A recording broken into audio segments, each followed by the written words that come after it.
About that for a moment. I'm talking with our guest in the studio, and that's always a great conversation. We actually started off well ahead of all you guys, and I want to be very happy to introduce our guest with us today, and that is George Phillips. He is a good friend. I've talked to him, and I've known him for, George, what? It was 2009, 2010? Yeah, about 10 years now that we've known each other, and we've been speaking about politics, about life, everything for that whole time. And George has been a candidate for the New York 22nd before. This is actually your fourth run. Very involved in local politics here in Broome County as well as in the surrounding region. You've worked with several groups and organizations over the years, Jack Kemp being one of them, and more recently with the, Reclaim New York. Reclaim New York, that's right. And I want to make sure that everyone knows a little bit about you. So rather than me continue to tell you your story, let me let you speak a little bit about you. Sure. If I could follow up on your last segue. I'm Sure. a history teacher, as many of your listeners might know by trade.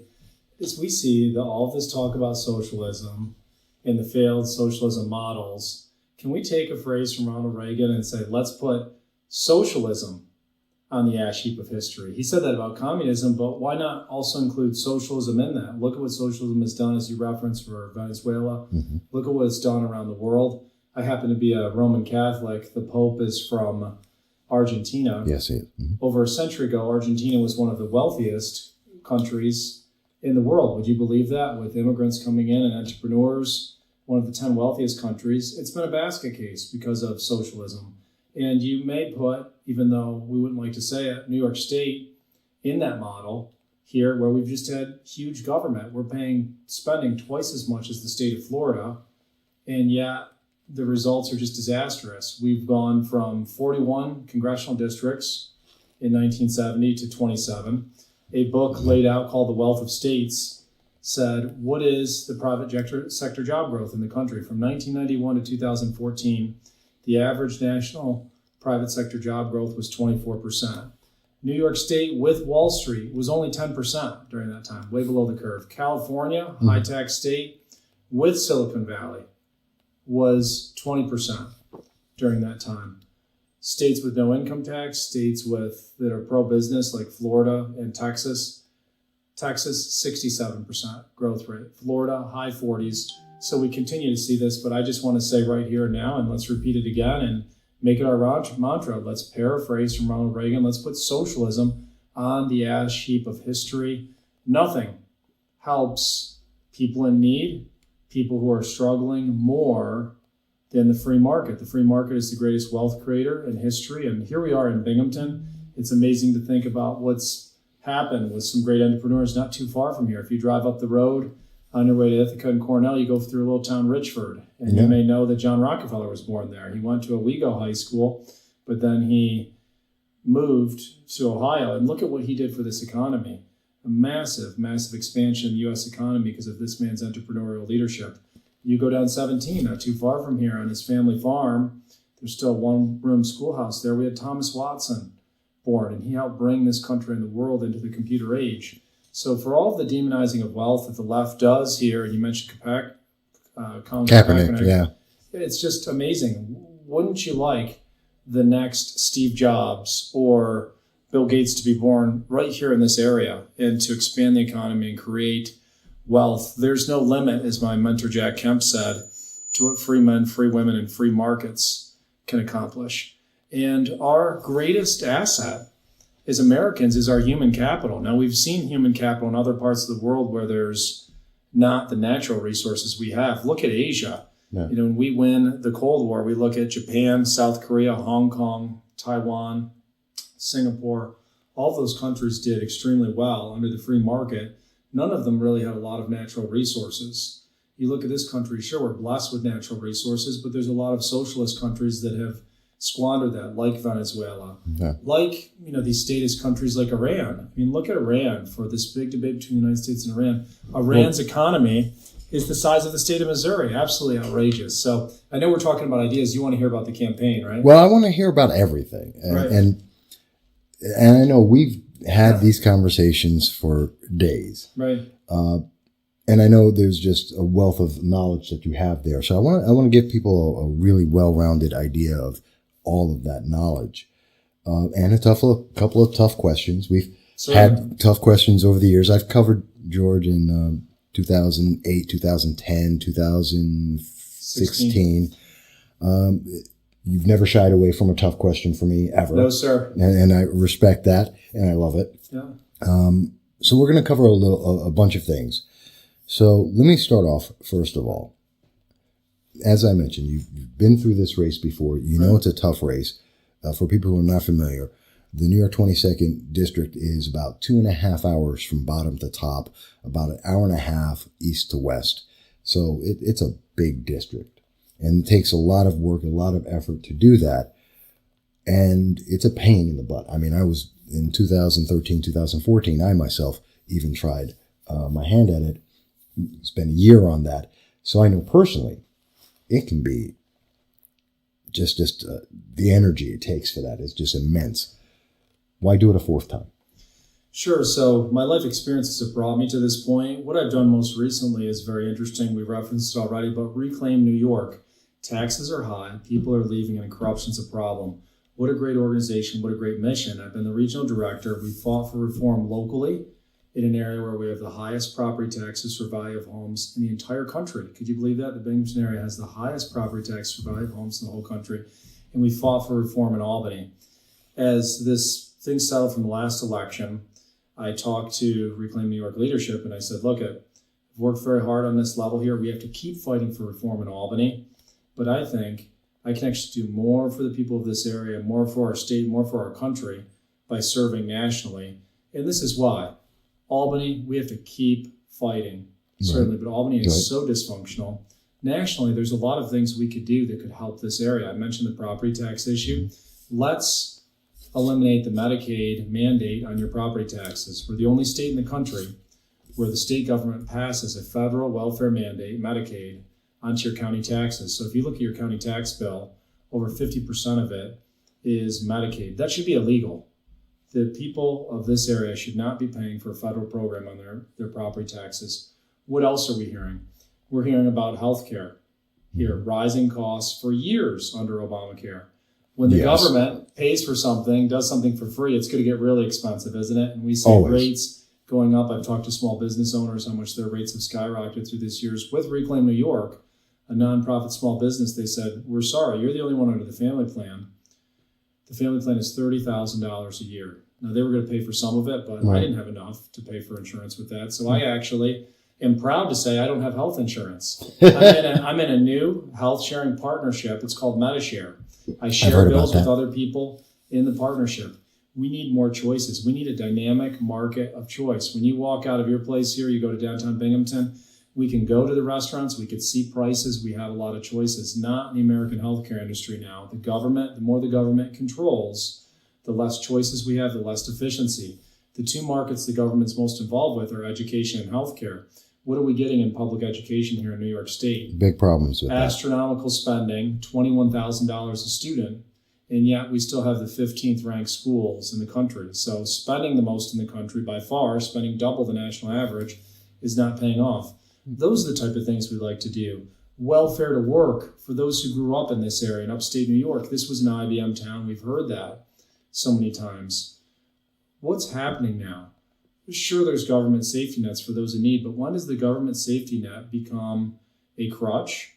And when do we have people moving in this area just for their benefits to go further? There is dignity in work. We want every single American working. If you have a disability, we want a recovery plan so you could start working again. And it's very sad here. We need a very strong welfare to work model. We have other issues we need to tackle, but welfare to work, property tax reform, healthcare reform, those would all help small businesses and individuals in this district. And that's what I want to go to Washington to do. A bold plan for America that will lift up upstate New York. Now, a lot of what you're saying is somewhat diametrically opposed to some of the members of Congress. Mm-hmm. We're talking about people like Alexandria Ocasio-Cortez, Representative Omar and Representative Tlaib, even Nancy Pelosi on some of that is definitely opposed. Mm-hmm. And one of the things that we see right now with Representative Anthony Brindisi, and I've been addressing this since January, he's ineffective. We've seen that he's gotten 2-3 members. He's put out 7 bills, 1 amendment. The amendment was 7 words. It was given to him as a gift. He's had no support on any of the bills that he's put out there. Mm-hmm. And there's no indication he's going to have any support on any bill, which means he can't do anything for us. Correct. He's not doing anything for the nation besides being a yes man to the Democratic Party. And it absolutely doesn't help raise more funds for this region. Given that, how can you see yourself crossing that line, the Democratic line, to the Democrats and saying, hey, here are some of my ideas. How are you going to bring them in and say, okay, support this? So I worked on 4 bills that were signed into law as a congressional aide. One of them was on human trafficking, fighting to rescue women from forced prostitution rings. We worked with Democrats on those bills. I plan on doing it again, but you need to lead on bold ideas. And I think this representative who's in our district now, and so many others are not. They're there. They're part of the team. He may say that he's independent, but we know his Albany record was extremely liberal. And now, unfortunately, Congresswoman is too. Unfortunately, all of these bills are now becoming law that he supported. Nationally, it becomes so much of a chess game. This seat is critical for the Democrats. They want to keep it. So they use members like this as fundraising tools and pour money in, and then try to isolate them from pushing a liberal agenda, which is most of their team's agenda. We need to lay out bold ideas. Another idea that I have on national debt, $22 trillion national debt, is to have what I call Grace Commission 2.0. Ronald Reagan had a Grace Commission, and Reagan said, look, let's have business leaders come in, scour for waste, make recommendations. They found that 1/3 of federal spending was unnecessary and could be eliminated. They found that 1/3 of taxes were going uncollected.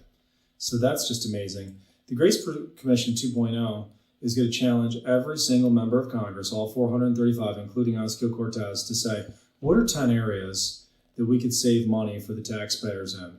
And I want to know. And maybe hers are in the Department of Defense. And you know what? I believe in peace through strength. I want a vigorous national defense. But if there's a way to have an even better product out of the Department of Defense, even more vigorous defense, but perhaps get more efficiencies in contracting and in other areas, that'd be great. The president is having a robust F-35 model of planes putting out, but he's doing it more cost effectively. They looked and said, how can we get this important product out, but do it more cost effectively? So the Democrats, if they want to come up with their ideas, they should be challenged to do that, because we are stewards of the taxpayer money. I'm so tired of Washington politicians and New York politicians and local politicians saying, we've got this money for you for this project.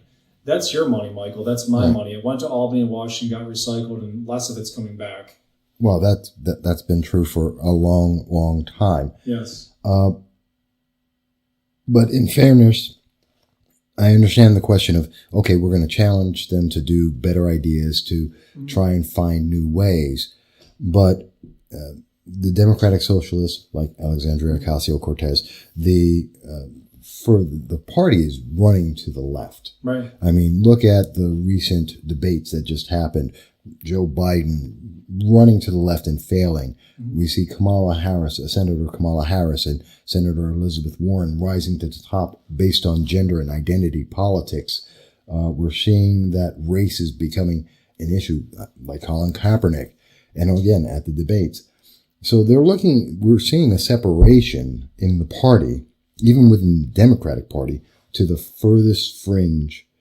And it's to say that we're going to challenge them to become better. So you're sorry, Michael. It's a radical agenda. It's sad at this point that what we really need is a Republican majority in the House, but then we have a lot of Republicans who've let us down. Mr. Brindisi talks about bipartisanship. We've had a whole lot of bipartisan failures in Albany and Washington. You don't arrive at $150 billion in spending in Albany without both parties taking fault. You don't arrive at a $22 trillion national debt without both parties being at fault. And what I would like to say is, as a teacher at Broome Community College, I come in, I don't tell the students anything about my politics. I say, that's not important. I want you to understand the issues, to understand the views, and I lay out what the right is saying. I lay out what the left is saying. I engage them.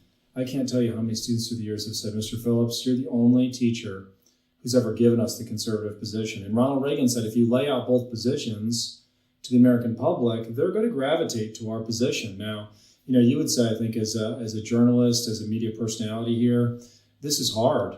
Still, the majority of the media is to the left. The majority of academia overwhelming is to the left.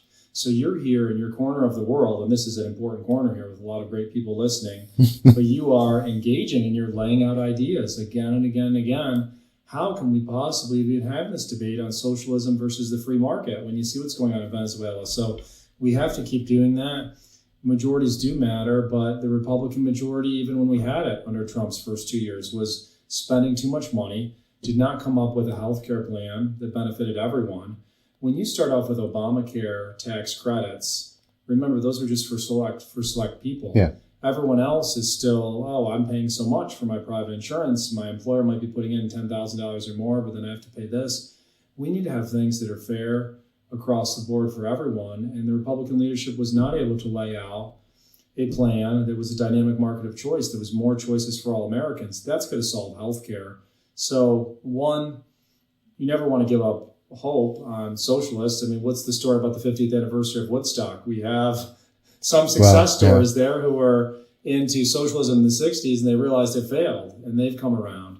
I know listeners will always say, and we hear this every election, oh no, the Republicans are doing so poorly with younger voters. We've got some younger voters who are engaged and conservative and realize the free market. But as you get older, you start paying taxes. You see this shift always happening where you go from liberal to more conservative. I've seen it with college friends. Certainly, I'm sure we all have. So we have to keep going. We have to keep making a case to young people. I think I'm positioned to do that. As a teacher, we have to lay out bolder ideas. And I think we just haven't enough as a party laying out bold ideas for the American people. Okay. For folks who are listening, and if you want to call in or if you're trying to contact us, please send a text first. The number you can reach us at is 607-242-9247. Again, that's 607-242-9247. We're open to hearing from you. We want to. But if I'm getting a call from an unknown source, I'm not picking it because I don't want to have some spam call coming in the middle of our conversation. And always you can please leave a message or text in on YouTube. And we are also monitoring Facebook. So please do let us know your thoughts as we go. So George, let's focus on a couple of key issues because you're talking about bold ideas. And I know a lot of people will say, okay, so let's get specific on what is the bold ideas you're thinking of. And I'm going to start off with, let's talk about the Second Amendment and gun control. I know that was a big issue in 2016, and you had many meetings about that. It's an even bigger issue, I believe, today. And I'm a big Second Amendment advocate, and I'm against the red flag laws. There is currently legislation that's being considered by Republicans and Democrats in the Senate and in the House on the red flag laws, making them national. Where do you stand on those bills? So I am an American history teacher who teaches the Constitution. I'm a strong defender of the Second Amendment, right to bear arms. And I believe that almost every piece of legislation nationally and certainly here in New York State is infringing on this right. It's making it more difficult for law-abiding citizens to express their constitutional rights. When you start taking away some rights, you can certainly take away others. And that's what's very scary. And that's what's scary about socialism. A huge part of socialism, I'll get back to the Second Amendment in a second, is obviously the Green New Deal. And think about it. The more the government control healthcare, the more they can control energy, the more they control us. And that's what's so frightening about socialism. So this country became great through freedom. And I would certainly oppose the laws that you had mentioned that are being proposed here. Nationally, I think we need more education, more law-abiding citizens exercising their Second Amendment rights.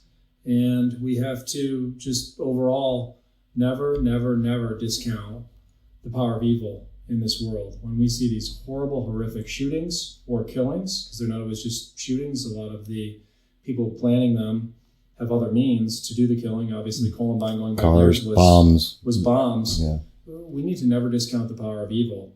And remember that guns are not killing people, it's people with guns who are crazy, mentally ill, or have been overcome by evil who are doing this. So those are some of my thoughts on the Second Amendment, but absolutely critical, and I think it speaks so much to freedom and who we are as a people. Well, I think it's a very critical issue on the Second Amendment. And I know there were some questions in 2016 on your positions in there. Has there been a significant change in your position from 2016 to today in reference to the Second Amendment and what you're looking to do? Sure. So I've always taken NRA ratings. I know they're the gold standard for Second Amendment issues. I've always received an A on their scorecard. I believe I've always agreed with all of their position, all the questions that have been given to me. So I don't foresee any Second Amendment issues coming up where I would be opposed to the right to bear arms and to the Second Amendment at this point. Again, so many of these things are the federal government having a heavy hand, and I certainly support specifically the right to bear arms, but I support the whole Constitution. And perhaps in our closing, we could talk about the Constitution a little bit as we're on the eve of the 4th of July here, which is the Declaration of Independence, but still it's a time to celebrate the Constitution as well, isn't it? Oh, absolutely. Yeah. I do want to touch on one or two social issues here. I know you've mentioned you're against, or it appears from your statements that you're against the single-payer healthcare or Medicaid for all. You're talking about Second Amendment. In terms of another big issue, marijuana, legalization of marijuana, and abortion. Sorry, that's my puppy. Legalization of marijuana and abortion are two big issues that are they're going to be part of 2020 Sure. and the presidential side, so they're also part of this race.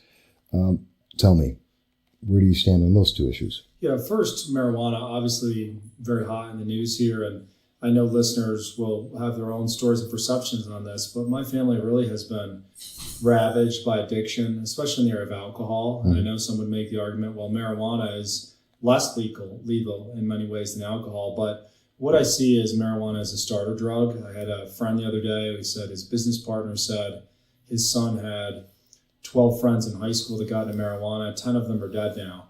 So if you look at people who are using the hardcore drugs, the opioids, the heroin, the fentanyl, they usually started with marijuana. That's my huge concern about this, that it is a starter drug. I do believe we should keep it illegal. I do believe, though, that perhaps we're not prosecuting it on the level we would be prosecuting other lethal drugs. So that's perhaps a compromise there. But I do feel that morality follows law. As someone who teaches young people, I'm very concerned about whether it's alcohol, which of course is legal when you're over 21, or drugs such as marijuana, the effect they have on your brain. I think if you took the ideal young person from the ideal family, they're still going through a lot as a teenager. It's puberty. It's coming into your own as a young man and young woman. I think we're all smirking as we think back to our experiences. We've all had that experience. And I think there's a lot of evidence that says if you start abusing alcohol, if you start abusing marijuana at this point, that it's going to cause damage or perhaps more addiction. A lot in my family who have become addicted, especially to alcohol, they started drinking a lot when they were very young. I also have a huge concern to link this to the welfare issue. And I have a friend who works at Raymond, and he said, look, I've worked hard there for 15 years. I've called in sick 5 times. We have people who call in sick 5 times in their first month. They can't pass drug tests. So I do think that a rise in marijuana will hurt our overall economy, production, and other matters. Just pivoting to drugs, the focus really needs to be on the hardcore drugs, certainly. Now we're seeing the methamphetamines, the fentanyl, obviously still heroin out there. But I believe we need something bold on the federal level to counter Mexico. We did this in Colombia with cocaine, with Plan Colombia. We smashed the drug trade down there. There's actually a friend of mine who lives in the village of Lyle. He's the mayor up there, Jerry Mackey. His brother, John Mackey, was instrumental architect in Plan Colombia. We need the same thing for Mexico, and we can do it down there. There's gangs, there's drugs, it's dangerous. With Colombia, we gave a lot of resources to the government. They were able to strengthen their police. They were able to beat the narco traffickers, the FARC, the terrorist group. We need to do the same with Mexico. This is one of the great challenges of our time. 40 to 50,000 Americans dying of overdoses here. and we see just a real tragedy. So those are some of my thoughts on the drug issue. In terms of abortion, I've always been pro-life. It's obviously a heart-wrenching issue. I know we have libertarians listening in here, but we have pro-life libertarians like Dr. Ron Paul. And I think when you look at freedom and what we care about so deeply, it begins with the right to life. What's so appalling and horrifying here in New York State is the new abortion law, which is now allowing not just abortion up to birth, but infanticide. And we know that Anthony Brindisi was a co-sponsor of that law. So whether you're libertarian or pro-life or pro-choice, I can't tell you how many people have talked to me about this new law, how appalling it is. When we get to Washington, the main issue we have to vote on is taxpayer funding for abortion. I believe there should be a firewall between the taxpayers and abortion. And I think many libertarians who might be pro-choice would agree the same. They may say, look, this is an individual choice, but I don't want the U.S. government paying for other people's abortions. So we need to focus on that. The Hyde Amendment, which very sadly, I was surprised for being a liberal Democrat as he was, that Joe Biden had supported the Hyde Amendment his whole career. And now, as you mentioned, with the onslaught of the left, he all of a sudden said, I don't support the Hyde Amendment. I mean, if you are really pro-choice, don't you want people to make that choice? Don't you not want taxpayer money brought into a choice that people may morally oppose? See, I'm glad you brought that up, because I was going to mention that the Hyde Amendment does kind of separate, or many people would argue that it separates federal funding from Planned Parenthood, and that they claim that there is a difference there, and there's a question of the accounting or not, but technically that exists at this moment. So are you looking at a bill that would enhance that, just redoing Hyde, or are you saying... So Planned Parenthood should fall under the Hyde Amendment. They are the number one abortion provider in the country. Right. The money that they're getting from U.S. taxpayers, they're claiming is not going to abortion, but it's as if I was giving you a huge amount of money in your left pocket, and then that freed up your right pocket. Let's say your right pocket was just your fixed expenses. Right. Your left pocket was expanding this radio show broadcast advertising. Right. You know, if I'm giving you money in your right pocket for your fixed expenses, you could all of a sudden start using that money in your left pocket here. So Planned Parenthood, I think, does a lot of fuzzy math.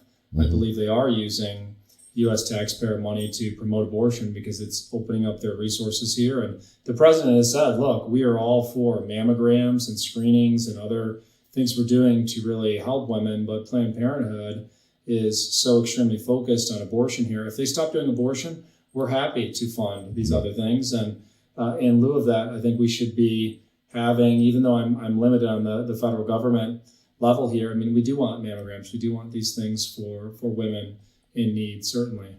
Okay. We're running out of time, but I do want to spend more time. I want to get some more answers for people so they have a good understanding of who you are and what's going on and what this race is going to be, because it's going to be a complicated race.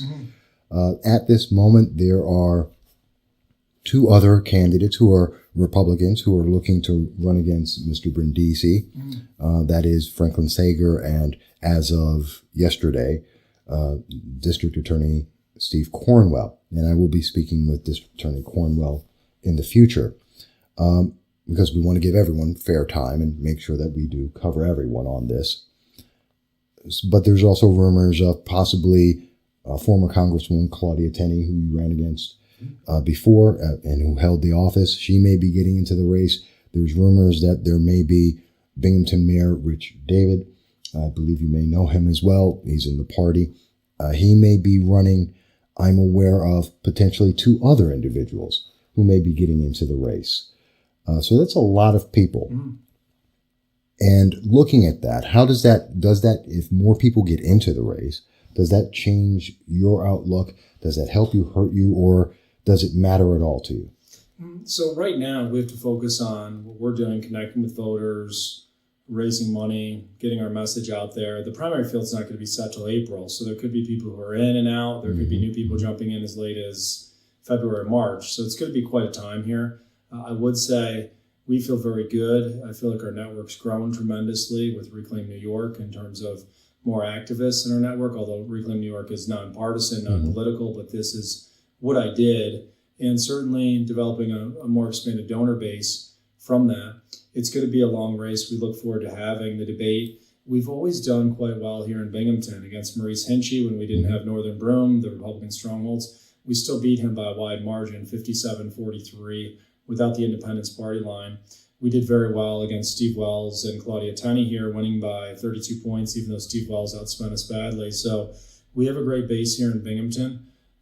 Our people are going to stay with us no matter who is in this race here, so many of our Binghamton people. But our challenge is getting up north, and I've been to Pulaski, Rome, Little Falls, Herkimer, Utica, Chittenango, so many places up north. And we actually believe, I take a lot of inspiration for Lincoln. People say, why are you running again? Lincoln ran, or you've lost and come short. We really have had two runs here. We had a run in the Hinchey district. We have a run in this new district here. The Hinchey district had 43,000 more Democrats. This one is a Republican district that Republicans should win back. But Lincoln lost 7 elections before he was elected president. He lost so many different times, kept coming back. Lincoln in 1860 was also everyone's second choice for the nomination. In those eras, the big names came in, William Seward from New York, Chase from Ohio. There was always a deadlock at the convention, and Lincoln said, I hope I could be the majority's second choice, and he was. In that Tenney Wells Phillips race, all the polling and all the word on the street was I was the everyone's second choice. Tenney did pretty well with a lot of the audience that's listening to. He or she had challenged Richard Hanna. She was conservative, Tea Party. I'm an American history teacher who teaches the Constitution. I just naturally connect very well with that base here. And some said, no, we're going for Tenney. She's done this before, and stuck with her. The Wells supporters, I think we had a lot of goodwill there. We were able to make the case there, but he's got more money. We think he's got a better shot. They went with him. So a lot of goodwill out there for us. We're off to a great start. We feel like we've got a great chance this election, and we look forward to the debate, and I look forward to seeing these candidates. I really consider them friends and people I've got to know through the years, and wish them well, certainly, in this great journey and escapade. It's going to be, it's an escapade. You're smiling because you've been on the trail before as a journalist and in other ways too. It's an escapade, all right. Yeah. So I would ask, how in 2016 you raised over $100,000. $250,000. At the end of it, by the end you had $250,000. Came in with at the very beginning with about $100,000 within the first month, and obviously looking at what happened in 2018, this was one of the top 5 races in the nation. It is, by my projection, going to again be one of the top 3 races in 2020 for Congress. Last time we saw in excess of $19 million spent in this race, Republican and Democrat, well over $9 million, not including outside group funding, $9 million from the Democrats. How is your funding going so far, and do you believe you can raise numbers equivalent to that to be able to fight equally? Sure. Funding so far is going great. For those who know me locally, I've always raised a lot of money for an area that's the median family income is $43,000, and it's the maximum amount you could give on PhillipsForNewYork.com is $2,800, but those smaller donations, $25, $50, they're extremely valuable. The point being is, when we report on July 15th, we're going to be well over $100,000. I believe at this point in the cycle, as a challenger last time, Brindisi was maybe at 150, and he was a sitting assemblyman. So roughly, we're off to a good start. In terms of the money game in this, there's 2 points. There's through the primary, and then there's the home stretch. And I want to say, I may be a little off in these figures, but Brindisi, with national liberal money being shotgunned in, which still is, in terms of primary date, even though there was no primary, 2018, maybe $2 million. Tenney, over $1 million at that point. 1.5, somewhere in that range, yes. So you look at that, let's call the two of them together $3 to $4 million out of, I've seen data that shows $25 million was spent on this race from outside groups and the parties. So just think about that, Tenney and Brindisi, about $4 million, and then those last several months, another $21 million coming in. I think you'll see that there. So we have to fundraise enough for the primary. And then also messaging. What is the message that carries us to this district against Brindisi? Let's talk about Brindisi here, because it'd be great to win the primary, but if you win the primary and don't win the general election, then it's I hate to say all for naught. But how do we defeat Brindisi in a national election here in this district. He is an Albany Assemblyman. He is an attorney. I feel that his platform or his background is not necessarily going to connect with the Rust Belt voters in this district. Trump won this district by 16 points. And if you said, how am I going to connect with them? I'm going to say, look, I am someone who is a teacher and a champion for tax reform, whether it be through my work with the Jack Kemp Foundation or Reclaim New York, but I have those working class roots. My grandpa was born on his family farm. My grandpa was a union leader who fought to get weekends off with the railroads. I worked in manufacturing at the IBM plant. I served the National Veterans Chairman. Workers, manufacturing, some listening to this show, if you were in manufacturing at IBM, thank you. You helped lead this country into the computer age here. And I was there my summers in college, and we all played a role. Many of you played a much bigger role than I did, but working class roots, that's who the president is able to connect with so extremely well, because we know so many of these working class voters feel that they've been left behind, that Albany and Washington are elitist and they've forgotten about them. So that's our plan, but we have to say, okay, Brindisi is most likely going to have more money than whoever the Republican nominee is. And we're seeing this with Act Blue. So whenever he's out there saying, I'm so moderate, look where the funding's come. It's coming from national liberal money. They're not supporting him because they want a moderate in Congress. They're supporting him because he is part of the majority there. And this may be staged. I didn't vote for Pelosi, but you know what? He's there in enabling conditions for Pelosi and Ocasio-Cortez to do what they're doing.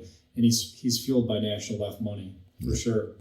Well, George, we've covered a large swath of information. Yes. A lot of range of things. And I hope this helped a lot of people to start to know more about you, to start looking into this race and getting more interested and finding out more. Yes. If they want to look up more information, events that you're going to be at and such, the website is? PhillipsForNewYork.com. Okay. Phillips and that's NY or? Spelled out New York. Thank you for clarifying that. Sometimes, people get it right. So PhillipsForNewYork.com. And they can definitely find out more on some of the events that you're going to be coming to. But let me finish the conversation here. We've got a couple of minutes, about 4 minutes. And then I'll take a break and I'll come back and I'll finish with our thoughts with Dan Livingston. But tomorrow's the 4th of July. Yes. Constitution, America. I think it's a great holiday for us to be Americans. And I would love to hear some of your thoughts. You were mentioning Constitution. You're a constitutional teacher. What are your thoughts about the 4th? This is our day, and freedom is God's gift to America, but it's also the gift to the world. So we have to keep emulating that. We have to keep fighting for freedom. What's made this country great is not the government and not what the government's done. It's a limited government that is protect the rights of men. If you look at the Bill of Rights, which actually obviously came as part of the Constitution later, all of the rights that are listed are not rights that the government gives us. It's rights that the government shall not take away, because the founders realized this great miracle of freedom and what freedom could do. I've mentioned already, but there's no limit to what free men, free women, and free markets can accomplish. Our greatest resource as Americans is our human capital, our ingenuity, our entrepreneurship. We have to keep unleashing that, but we need active, engaged citizens to tell the story and say that socialism is not working, big government's not working. We know it was actually on September 17th, a few years later, when the Constitution was ratified, that it wasn't actually ratified, but it was proposed. Ben Franklin comes out to the streets of Philadelphia. Mr. Franklin, what have you given us? A woman said. And Mr. Franklin said, we have a republic if you could keep it. This is a representative government. Our representatives are performing poorly to get to a $22 trillion national debt. This country remains great, I think, beside ourselves, besides all the things that Albany's doing and Washington's doing. We are doing so much better. We have to keep it going. Look at what this president has accomplished in a short time with tax relief and regulatory relief. There's so much more we can do. I'll be fighting for a bold plan for America to uplift the people of upstate New York. Well, I'm looking forward to hearing more about this, and this will not be the last time that we have you on to speak. We got, 15 months to go. So I'm sure we're going to be speaking together, and I know I'm going to be covering several events with you. I do want to thank you for coming in today and getting a chance to introduce yourself to reintroduce yourself to many of my audience. And, folks, it's going to be interesting. And I hope most of all you're going to have a great 4th of July for you and the family. Thank you. Likewise. And folks, just hold on. We'll be taking a quick break, and then we'll be back, and I'll be finishing up the show talking about just the insanity of what's going on at local government levels, not just here in the southern tier, but we see it throughout the entire nation, and we'll be talking about that very soon.